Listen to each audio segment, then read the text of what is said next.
আবরারুল হক আসিফের ভণ্ডামি দেখুন। আজকের কথা বলছি, আজকের কথা। আজকে আসরের সময় ভাবলাম যে শুক্রবার ফ্রি আছি, মাঝে মাঝে আমাদের ঘুরতে মন চায় না? কথা কয় না, যায় কি যায় না? আমাদেরও তো মন টন আছে, একটু ঘুরতে মন চায়। আমি বের হয়েছি R15, তাই না? আচ্ছা, বের হয়েছি ঘুরতে। ঘুরতে বের হয়ে রাস্তার পাশে আমি থামছি, থেমে দাঁড়াইছি। আমার মাথায় হেলমেট আছে, মুখে মাস্ক দেওয়া আছে। আমি অবাক হয়ে গেলাম, একটা মেয়ে মাশাআল্লাহ হাতে এটা কি হাত মোজা, হাত মোজা আছে, পা মোজাও আছে, ইভেন চোখটাও ঢাকা মাশাআল্লাহ। কিন্তু অবাক করা বিষয়, ওই একটা মেয়ে দাঁড়ায় আছে, ওর সঙ্গে আরো 3টা বাটপার দাঁড়ায় আছে। ওমা, কোন লেভেলের, কোন লেভেলের! এই যেভাবে হাত, রাগ করছেন নাকি আপনারা প্রিয় ভাইরা? রাগ করলে কিন্তু বলবো না আমি। এই যে দেখেন, এভাবে আমি দেখাচ্ছি আমার দিকে, এভাবে হাত গোছানো,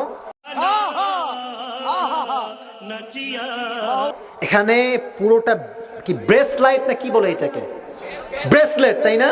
এটা পড়ছে, এখানে তাবিজ পড়ছে, গলায় আবার সোনার চেইনও পড়ছে।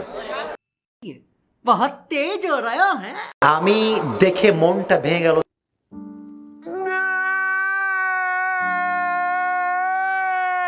যে বোন, তোমার রুচি নষ্ট হয়ে গিয়েছে, নষ্ট হয়ে গেছে তোমার রুচি। ছি ছি ছি ছি। আর মেয়েরাও কি যে বলবো, দুঃখের কথা, কলিজা আমার ফেটে যায়। নিঃসন্দেহে তুই ঠিক কথা বলেছিস। কিছু কিছু মেয়ে আছে দিনদার ছেলে পছন্দ করে না, 5 ওয়াক্ত নামাজি পছন্দ করে না, দাড়িওয়ালা পছন্দ না করলে কিছু কিছু মেয়ে গাঁজাখোরকে খুব বেশি পছন্দ করে। আমি কি কাউকে গালি দিয়েছি? এরকম মেয়ে বাংলাদেশে আছে না নাই যুবক ভাইয়েরা? আমার বোনেরা, দিনদার যুবককে বিয়ে না করলে কপালে সুখ কিন্তু কোনটা আপনি খুঁজে পাবেন না। চিল্লায় কোন ঠিক কিনা? खत्म, बाय बाय, टाटा, गुड बाय, गया।